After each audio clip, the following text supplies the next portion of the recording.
Welcome back to the Caregiver Relief Podcast, where we explore innovations that make life better for caregiver and aging adults. I'm Diane Carbo RN, your host and fellow advocate for aging with dignity and independence. This episode is sponsored by myvitalvault.net, your all-in-one life organizer for aging adults and caregivers. It's designed to help you securely store your essential legal, medical, and emergency information in one easy-to-access place. Because when a crisis hits, being prepared can make all the difference. Join our Caregiver Relief community, a warm, welcoming space where you can connect with other caregivers, ask questions, share stories, and find support from people who truly understand. Visit community.caregiverrelief.com to join now. Because caregiving is one of the hardest and most meaningful things you'll ever do, and no one should have to do it alone. And if this episode speaks to you, please take a moment to like, share, or comment.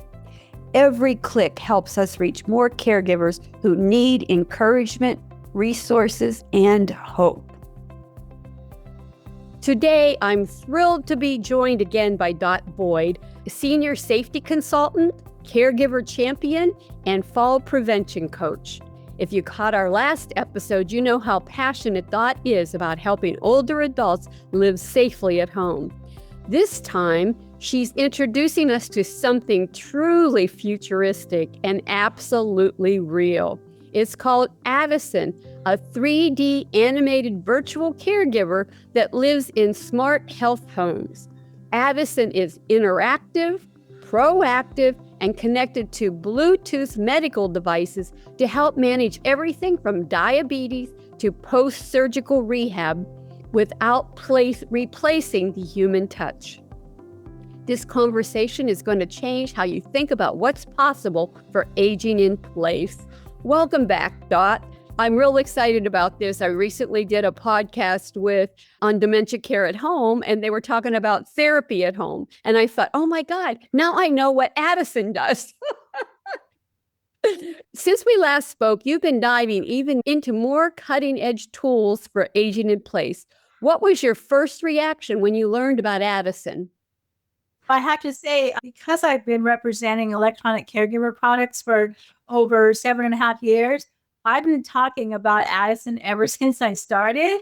And I was like, when are we going to have Addison? It was all this excitement brewing. And the CEO of the company just wanted to really run her through her paces, right? Make sure everything was all set to go, multiple tests and you name it.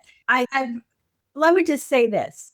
I had no clue what an avatar was really in this kind of thing, right? And I'm not sure how I would explain it. Maybe you could do it better.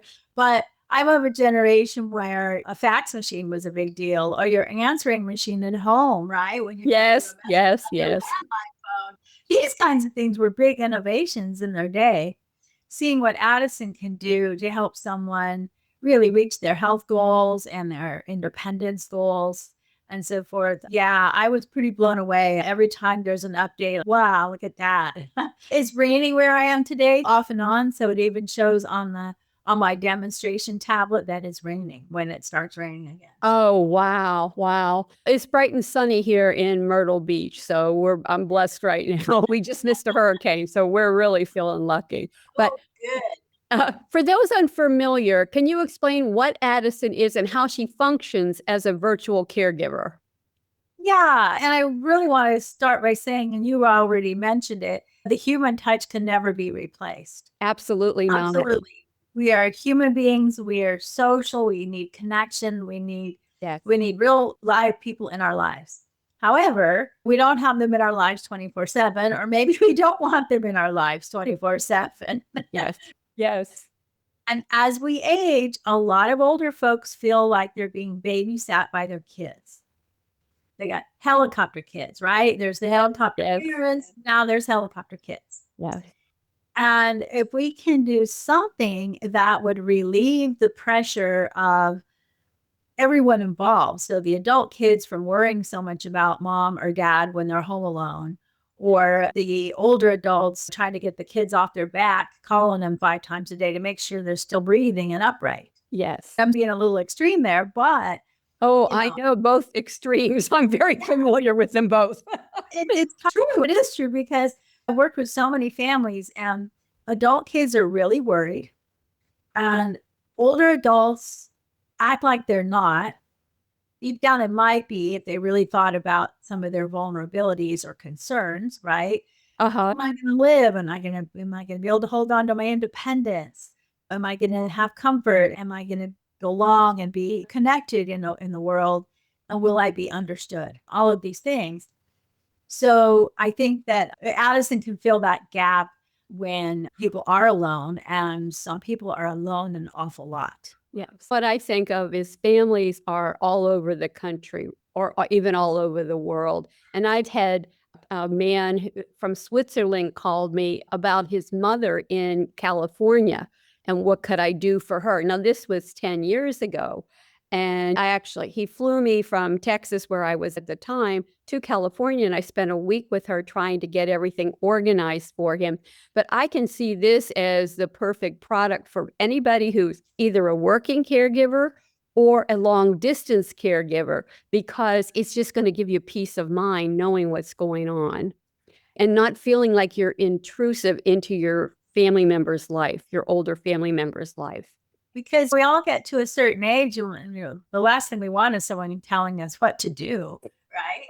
Yeah. And we all stubborn that way. I don't care if we're 2 years old or 102. We all have that stubborn streak of, hey, I got here by myself. I got to this point. Quit bugging me. Quit telling me what to do all the time. Yet there is that concern. Okay, how do I know that mom or dad are taking their medications on time? Right? Yes. How do I know that they're checking maybe it's blood pressure or blood sugar or their oxygen levels or something, depending on their chronic condition? How does everybody know that this is happening rather than, okay, it's time for that doctor's appointment.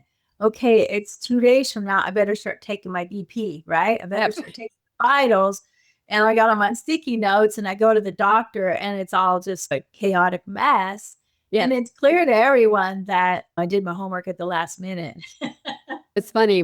I was visiting a friend who's traveling from New Jersey to Florida. So she stopped here in Myrtle Beach. She's an RN. So we were visiting and she had to take her blood pressure. She says, I have to take my blood pressure because it goes directly to my doctor's office now. And hers was a little high. So she says, come here, what's your blood pressure? And I said, I usually run low. She had me use hers. She's cheating. She was cheating. I said, yeah, Evelyn. And I'm so bad because I'll be the codependent person and say, oh, yes, let's help you. They're not going to believe it. The pulse is 64. They're not going to believe it. But being an RN, if hers was really in trouble. Yeah. And you know what? You're the worst kind of patients too. Tell me about it. Retired nurses are my most stubborn clients. Oh, I resemble that remark. Yeah, we talked about that last time. There's this feeling of you are always in control. Yes. And we don't like not being in control anymore. Yeah, so true. We are terrible patients. I know. I have to tell you, it's astonishing, really, because nurses know better. We do. And I will tell you, I just recently had an outpatient test done and I had to have an endoscopy. So they had to put me out. And I initially told them, listen, you guys, I'm a nurse. And they go, oh, because I had 5 RNs around me. They're going, oh, no. Not you, not us. I said, yeah. I said, I'll try to be compliant, but it doesn't come easy to me. And they all laughed. I'm sorry to interrupt. How do you reconcile that with years of telling people that we need to monitor this? You need to do this when you go home, and here's the plan. I mean, you know what? I just know people are going to do what they want to do. And I've had so many experiences where the patients will absolutely lie to the doctor or the nurse about what they're doing, how they're doing it, when they're doing it. And I was actually in an ER with my friend that had a stroke while we were driving. She was driving and I got her right to the ER. It was a transischemic attack. And what happened was she's sitting there telling the doctor, yeah, I check my blood pressure and my blood sugars every day. And I said to him, excuse me, in front of her, she's not telling the truth. He puts his hand up and says, quiet to me. I want to hear what she's saying. And I went out there and I said, everything she told you is a lie. Everything. And he didn't want to hear it from me. And I thought, how can you be? I said, I know her. I'm a nurse. I know. And the doctors sometimes, this was an ER doc, did not want to hear what I had to say. And I was astonished by that because I knew that she was taking extra insulin when she had extra sugar. Oh, God. All of those things. So it's just frustrating. But you know what? It's human nature. People are going to do what they feel they need to do because a lot of people, out of anxiety and fear of losing their independence or having to move into a nursing home, will do anything to deny, delay, and even lie to the doctor, even though their physical condition and their medical well-being is deteriorating. Yes. And that's what I love about Addison. It helps you stay straight and on the straight and narrow when you don't want to be. So what makes Addison different from traditional medical alert systems or smart speakers like Alexa? Oh, yeah. And Alexa and things like that, and the basic smartwatches and things, they have their place. They do for some people, but they don't really go that extra mile if somebody really wants to stay on top of their health. But you could call out to Alexa to call emergency, right? Call my husband, something like that. As long as you have a voice. Because there's nothing saying that if we're having a stroke or we've taken a bad fall, that we don't have the wind knocked out of us and we can't speak. So then what? For folks with aphasia, how is Alexa going to know what you're saying? Yeah. So there have to be some things that are built in. So if people really want to take a look at, okay, my worst fear is losing my independence and my kids yanking me out of here and sticking me in some nursing home. That's the fear. That's the elephant in the room. So we're all kind of shaving off information about falls, about near misses, heart issues, AFib, whatever it might be. So with Addison, a person would actually work with the customer support team and the health coaches at Electronic Caregiver and set up the care plan. Let's talk about what are your goals? What are the health conditions? So that with the virtual caregiver, and I can show you how that works, then you can pick which vitals tracking devices you might need based on your chronic conditions. Yes. And they're all Bluetooth. And I know a lot of people might not know what that means, but basically it means you hold up the device and you tell Addison, or you push a button that says vitals, take vitals now. And then the machine recognizes what that device you're holding and connects, takes a reading, and then saves it in what's in the apparatus, and the coaches can see it. Family members who are on the emergency call list can see the info. So there's no getting around the fact that Addison reminded you it's time to take your blood pressure reading. Yes. And she gives you a couple of times to snooze it, but if you don't do it, there's information sent to people to let them know you didn't do it. And the same way, if you don't take your medications, a lot of what happens to people, this as an RN, they come out of the hospital. And the discharge planners are very busy and they're not in the know about the latest innovations and technology to support someone's correct. But they're just hoping the family will do what they need to do and the patient stays on task. Yeah. Back in 2 weeks and then we'll see where we are, right? Yep. The poor doctor's looking at this person, has no information for 2 weeks how they've been doing. And they might lie, like your friend. Yeah. Or like me, a daughter, I never knew when I wanted to say how great mom was doing or how terrible she was doing, because it would feel like a failure if mom wasn't doing well. And I admitted it.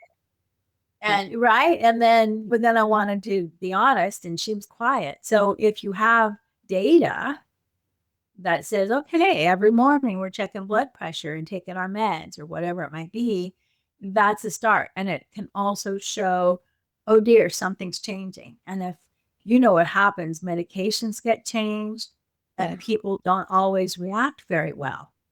Yes. all sorts of terrible things can happen. But if there's a daily monitoring and various check-ins, then it would be caught very quickly that something's amiss here. Blood pressure is now way too low or way too high. Yes. Or patient has fallen and she's never fallen before. Is this making her dizzy? What's going on here? Yes, exactly. I really like that. I have I said, my girlfriend was taking her blood pressure, and that's a Bluetooth thing where it went automatically. Now here she is in Myrtle Beach sending it to her New Jersey doctor. So I was thinking with what Dr. Ken Monahan was talking to me about dementia care at home and rehab is they actually have rehab devices now that they send home to the patient. And it has a computer in it, and that computer will tell you what time that piece of equipment was used, how many times it was used. So you can't lie. There'll be ways to cue you to say, hey, you didn't do enough, try one more time or whatever. And I thought, oh my gosh, but we have to do that because we have a shortage of doctors, a shortage of specialists, a shortage of allied healthcare professionals. And we're in trouble. So these things have to be put in place. That's why I love this program. So what types of Bluetooth connected devices integrate with Addison, and how do they help with chronic care management? So there are, I think, 6 or 7. I'll go through the list because I don't want to miss out on any of them. And there's fun stuff that Addison does. And there's cognitive stimulation she does. So there is more than just health monitoring. But health monitoring really gets people's attention. Yes. We all know as we age, we better keep track of our numbers because we want to, or because everybody's telling us do it or else, right? Yep. So you have the ability to monitor blood pressure. Uh-huh. It's got the pressure cuff. It has the pulse oximeter. Okay. A non-contact thermometer. A spirometer. A weight scale, and a glucometer for blood. Oh, wow. Wow. So any of those can be added. It comes bundled with 2 of a person's choice, which is very nice. But sometimes people need more than that. Just really depends on their chronic condition. Yes. Can Addison recognize and interact with multiple users in the same household? Each person would have their own Addison account. So how it works so that a person has real coverage throughout the house, they would have multiple tablets, and I'll show you. So this is just a demo unit. So it's more of a computer, but there she is. We have an avatar on the screen. You'll have to, do you have a video of that you can share? I can put it on the page because this is just audio right now. Yeah, it's just audio. But with Addison, if I say her name, she starts to listen. Hey, Addison. And then options come up. See, and I can say, wow. Yeah. I could do all sorts of things. And so if I'm going to take a vital, then it asks me which one. And then the Bluetooth, I pick up that device. But I forget your question. I know you had a question, and I think I went off track. Can you have multiple users in the same household? And how does that work? They would each have to have their own account. Have their own account or multiple Addison avatars set up throughout the house so that a person, you've got it in the kitchen, the bedroom, various areas because she's voice activated. You can even tell her emergency. You could push a button that you're wearing and call emergency, or do voice activated. So there's a choice either way. You want to have them throughout the house for that. And so 2 people, they would have their own accounts because it'd be their own health profile. Okay. And all of that, but quite possibly that's similar. It'd be the same device. They might just have to flag them as his and hers type of thing. With the changes in Medicare reimbursement, we are seeing unprecedented numbers of unsafe discharges to home because facilities are no longer getting reimbursed for providing therapy. So what used to be 100 days of therapy in a skilled unit or rehab is now whittled down to 20 days, or if you're on managed care, 11 to 14. So I'm seeing people come home that are truly unsafe, and the families don't know what to do. And I see this as a real big solution to many because we need that extra help and support. And we don't know what we don't know. Because I'm a nurse, of course I know, but the technology is here to keep us safer and provide information to others when we don't know what we're looking for or don't know how to respond to different things. Exactly. I used to hear the term a couple years ago, connected care, and I just thought that was just one more term. What does that mean? Oh, just another new name, new fancy name for something. But I really have come to understand that connected care really does mean that people in the know see your numbers. They see what's going on. And with Addison, there's even a survey. Oh, she's listening again. I'll turn her to privacy. There's a survey just on how you're feeling today. Yes. That's immediately sent to the health coaches for Addison. So that awesome.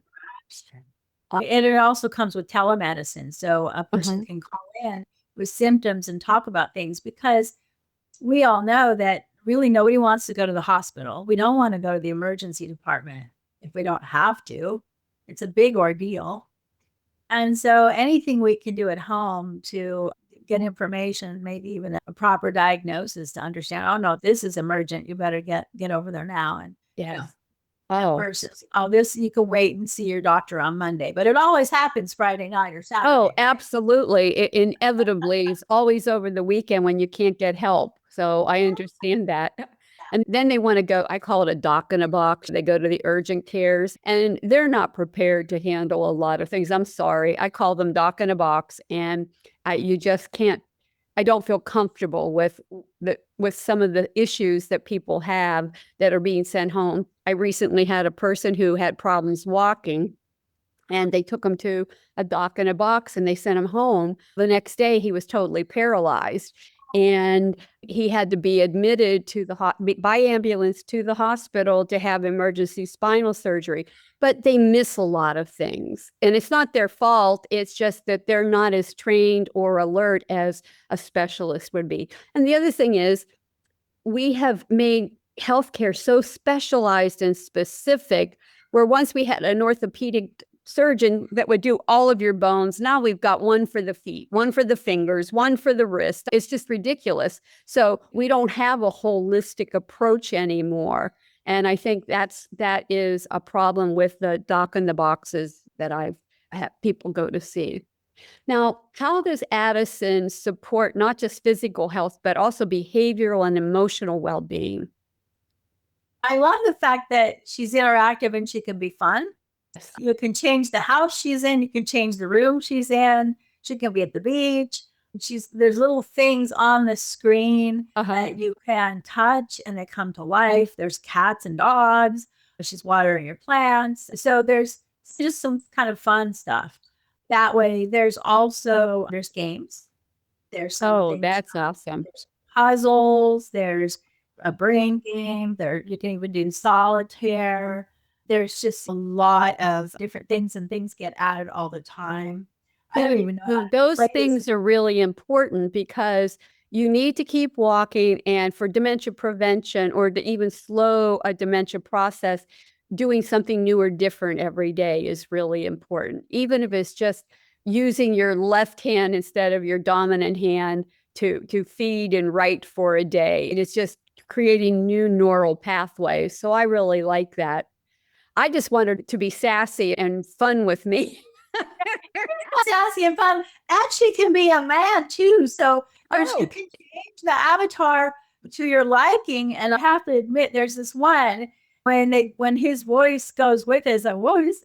Can I say this on your podcast? He's sexy. Absolutely, absolutely. That's the one I want. The first time I switched over to him and he said, hello. So I have fun with that one when I demonstrate him. Because yes. Yes. Why not? Right? Well, you know what? We're old. We're not dead. Exactly. And enjoy a fun male voice. So I know, right? Yes, absolutely. Yeah. You mentioned care coordination. Can Addison connect to family members or care teams to share updates or alerts? Yes, that's absolutely the way it works. So there is a mobile app that they can look and see the readings, the vitals readings, and that sort of thing. The person on the emergency call may get a call from the health coach saying, here's what's happening, as long as permissions have been given.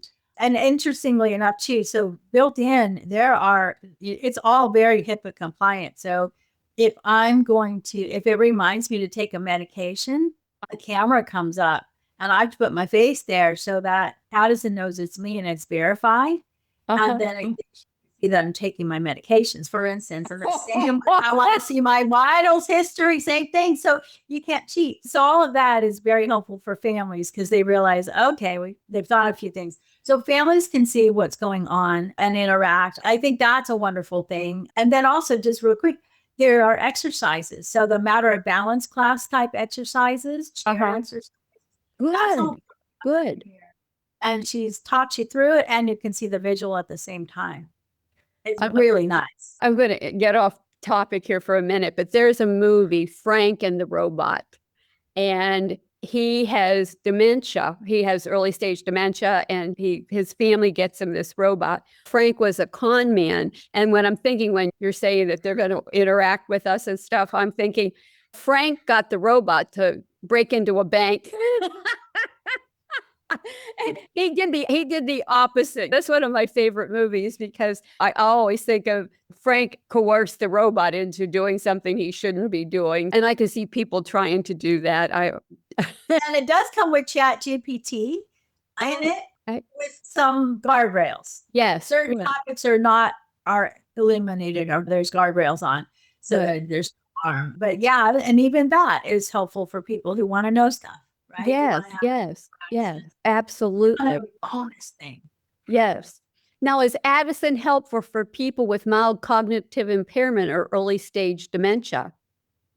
I think so. I think that because she's voice activated, if someone is still wanting to talk and connect and watch things on a screen, act a little bit, I think so. I think it also will show the family that there's some interaction. So there's a little bit there. When it comes to with cognitive impairment, we're all on that spectrum. And with all of the different devices I have, families are never quite sure if it's going to work. And so sometimes we just give it a whirl to see, because you really don't know. People will surprise you, right? With the right tool, the right thing. 100%. Even people in the early stages of dementia, given the proper directions and tools. Here's a perfect example. I'll tell you right now, when they do the mini mental status exam, there are many people in the middle stages of dementia that absolutely knock it out of the park when they take that test. And it makes the families crazy. In fact, I just recently had an example of that. I have a client that her wife clearly has the beginnings of dementia. She's in the bordering on early to middle behavior issues, spending a lot, getting angry easily, having to be coaxed to do things. And they took her to the doctor. She did a mini mental and she passed. And they're saying she doesn't have dementia. What does she have? I said, whoa, no, people don't understand. A mini mental should be given as a baseline. At that first one, it's always baseline. So it should be given in our 50s. Or really 40s or 50s, and then follow us through our lifetime. But there are other tests, and I told them, you look for the SLUMS test. It's the St. Louis University Mental Status Exam. That picks up the early signs of dementia. And she went back to the doctor, and because I have to tell you, doctors don't know everything about dementia. They're still learning, and it's not something they see all the time. They're seeing it more now, but they still don't understand it. And a lot of families learn more about dementia than a lot of doctors. And I'll just come right out and say it's true. She went to the doctor and says, my nurse care manager tells me we need to do a SLUMS test. And he says, I don't think we need to do that. And we did the test and she took the results and he goes, oh, so now he does another mini mental, and she failed. And it was just within a month. Because you saw the signs there. Don't you think too, doctors are so afraid of this topic just like they are end of life. Well, and the other thing is you only get paid 15 minutes for a visit. And in that time, they're supposed to talk about what's going on, assess, treat, write the prescriptions and orders or whatever. So they really don't have time. And unless you are a person that is advocating for yourself or your family member, a lot gets missed. I can tell you right now.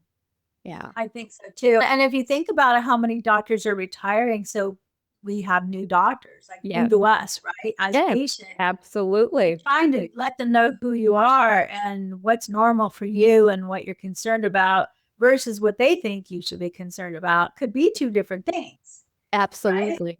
Yep. They've got this list, and I've got a list, and the two don't match. Exactly. And that's one thing I encourage every family caregiver or senior that's going to the doctors. Have your list ready. Tell them what you want. Put it in concise paper. Take a paper and check, go down the checklist, because you may miss something, but you're not going to get it addressed. And you don't want to take a lot of time dilly-dallying around, telling stories and stuff like that. It's hard because some people, the only interaction they may get for the whole week is their doctor's appointment. And it is really sad. That's why, again, I think Addison is incredibly awesome, because the interaction of seniors is so limited. Social interaction is so limited. We really do have a public health crisis about that issue. And it's only going to get worse with the silver tsunami. What are some of the biggest concerns families have about using virtual caregivers, and how do you address those? The first thing that we always hear is mom doesn't like technology. Dad doesn't even have a smartphone. My parents won't do this. My parents won't do that. Because I work so often with the adult kids, daughters and daughters-in-law primarily. They've already been getting pushback from everything. And I think it's in part because I don't care how old a parent is. Let's just say dad's 80 and the daughter is 50. And she's trying to tell dad what to do. He's about 40 in his mind, and she's about 16, or do the math. I'm probably all wrong on the math, but you get it. Yeah, I get it. It's the younger self is driving the decisions. Yeah. And the younger self is looking at his daughter. You barely know how to drive. Why are you telling me what to do? Yeah. And that has nothing to do with cognitive decline. That just has to do with the fact that internally we're the same people. Pretty much for every decade of life, we haven't changed. Exactly. You know, when you start going back to caring for family members, all the old roles that you played when you were a kid are there. If you were the bossy big sister, that's me. Or you were the middle child that was ignored, or you were the baby that fussed and got everything they wanted because they made a scene. I mean, that you still carry that label to this day. Whether you've been, and you may not have been around them for 20 years, except for small interactions, not long periods of time. And all of a sudden you're there and you've got everybody fighting and arguing and saying things like, "You hit me." Yeah, don't look at me that way. Don't look at me that way. You crossed the line in the backseat of the car. Exactly. And those old roles play again. And the same with the parents. They see those old roles that they have had when we were younger, and they think, especially the moms and dads, a lot of them feel like they need to be the ones to be strong and take care of. And it's really hard for somebody it's a personal growth experience to expect someone to accept care. And I know I'm guilty of that as well. And I keep working on that. I keep telling my son, I said, "Casey, I'll try to be a good girl." Right? But I'm not promising anything. No promises, son. He knows that. He knows that by now. I do think, and this isn't personally at you, because of my experience, and I'm always really nice. So I do tell scary stories. I tell real stories about real people. Had absolutely no wearable on, no nothing. Yes. To get emergency help, contact family, because they relied on the phone. And that when you fall and break a hip, that phone's nowhere to be found. Yeah. So I do talk those stories, but otherwise I'm not pushy with people. But I think that older adults being really stubborn about meeting halfway, finding a way to, I agree. I think families need to talk about mom, dad, what are your goals? Are you trying to stay living in this home you've owned for 50 years? Yeah. And if the answer is yes, say, okay, let's talk to some experts to see what you need to do, how we put that in place. You can stay here longer than you could if you didn't do these things, right? Absolutely. So I think if we start from that goals place, but the thing that I think is really tough, and I can never say this to a potential client, but an older adult is being rather selfish and thinking, again, this, I'm not pointing a finger at you. I may be the same way one day, but the fact that we have a lot of women living alone in this country, right? Yes. The majority of my clients are women living alone. They've either outlived their husbands or they're divorced and they're very independent, and that's all wonderful and all that. I recognize that in myself, even though I'm married. The issue is the kids are at home worried. Is mom okay? Did she get to bed okay? Did dad get up in the middle of the night to go to the bathroom and fall? And we can't call him at 3 a.m. and see if he's okay. Yeah. And he doesn't know we're worried about him. He Yeah. could be just having a good night's sleep, or he could be suffering on the floor. And the kids are like, oh my gosh, oh my gosh. And so I think what happens in my mind is what I see is, hey, older folks should be a little bit selfish because you're stubborn. Yeah. And your kids are worried and they have a right to worry, but you have a right to your independence and doing things the way you want to. It's a fine. There Yeah. has to be a discussion. I tell people sometimes, daughters, you know what? Tell your folks that this will do it for you. Like that you need this. They may not need it, but you need it. Well, I just come right out and tell the family caregiver, look, your mom and dad are being selfish, and you have to understand that. And if we're in a family meeting, I will address that and say, I know what your goals are as seniors. I relate to that, but they also are, and family caregivers don't realize this and or don't acknowledge it. They have a right to their own lives. They have a right to be able to go out and do things and not have to worry about their parents. And a lot of adult children feel terribly guilty about everything. And it's because, and the parents, but I too encourage them, you have to have a conversation. You have to have goals. And I encourage every family caregiver to put a family caregiver contract in place. And that way they know, and they have to, and they hate this. So many hate it. They're insulted. I'm sorry, but it's necessary.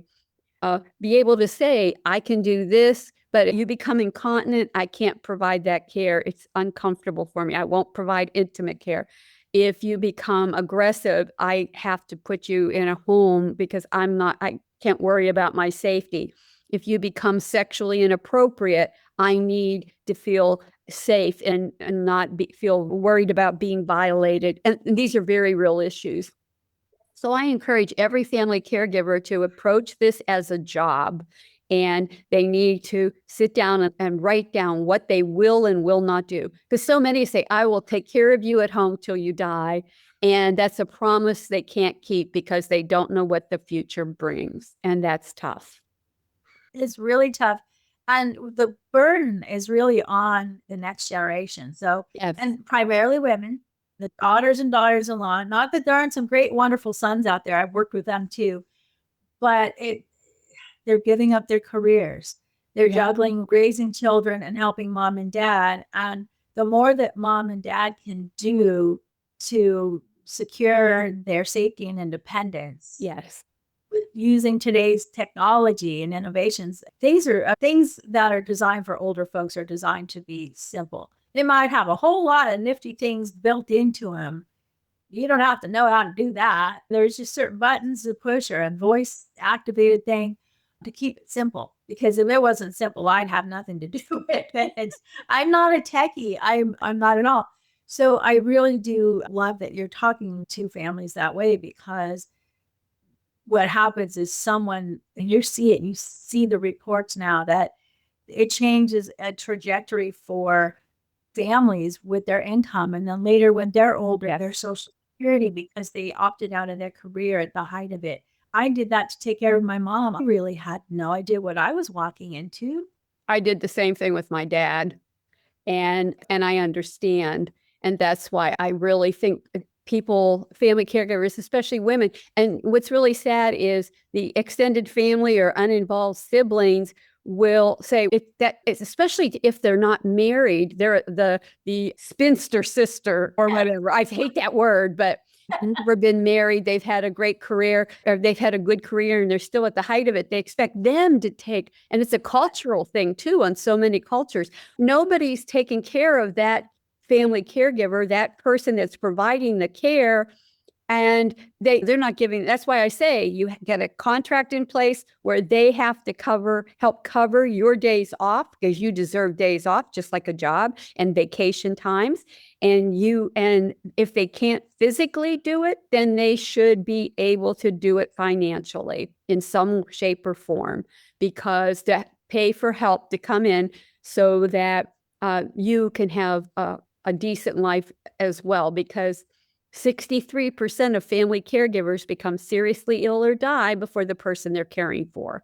And that is going to go up 100%, I fear, with all the changes in Medicare reimbursement, because most people are not have no medical knowledge about how to provide care and what's expected or what's good or what's bad. And they're thrown into these situations that were once provided by professional health caregivers. And it's really sad. So a lot is expected of caregivers. And back in the old days when multiple generations all lived together and communities were connected, we weren't all scattered, things were different. Yeah. I also think I had nurses, we're getting back to nurses again. They were my heroes when I was caring for my mom and my dad. But my long-term care was with my mom. And when one of them said, "Wouldn't you like to be her daughter and not her caregiver?" It's, what? Yeah, what a concept. What a concept. Yes. We forget that because it's my job. It's what I'm supposed to do. I see it with spouses too. I see Yes. wives killing themselves, right, as the primary caregiver. Yeah. And then all you are is the taskmaster. Yeah. There's no joy in it. You might feel like I'm a great daughter. I'm really living up to that title. But when do you get to just be with mom? When do you get to just be with dad? Yeah. Laugh, do something together, just sit and watch a favorite program or whatever, versus, okay, mom, we got to do this. Okay. And now we got to do that. And now it's this and it's that. So what if something like Addison can do some of the tasks? And if there is a paid caregiver in the home or even a family member with very little skill, they can interact with Addison, because there's going to be a reminder coming on medication or taking of vitals, or let's do a puzzle together, grandma. Something. I can see young children even having a good time with Addison, with grandma and grandpa. Yeah. Exactly. So the idea being that if there's some tasks that can be not quite automated, but somewhat automated, or depending on a person's cognitive abilities, it leaves a little bit more time for some joy or some downtime for the family caregiver. And even for the important memories. Yeah, you want to have a human connection and not be you don't want to always parent your parent. And it's really hard. It's a fine line. So I really love this concept. So how can listeners learn more, Dot, or see a demo or connect with you if they're interested in making Addison part of their care plan? Oh, absolutely. They can reach out to me. I have a website, got some pictures up and a little bit of information and info about me. So if they go to dot4seniorsafety.com, that's DOTFOR seniorsafety.com. They can text, email, whatever. My phone number is 916-799-1660. That's 916-799-1660. And I'm always happy to be a resource and guide people. I will put all that information on the show notes as well as on the permanent page we create, so that we will have people able to reach out to you anytime. To my family caregivers out there, you are the most important part of the caregiving equation. Without you, it all falls apart.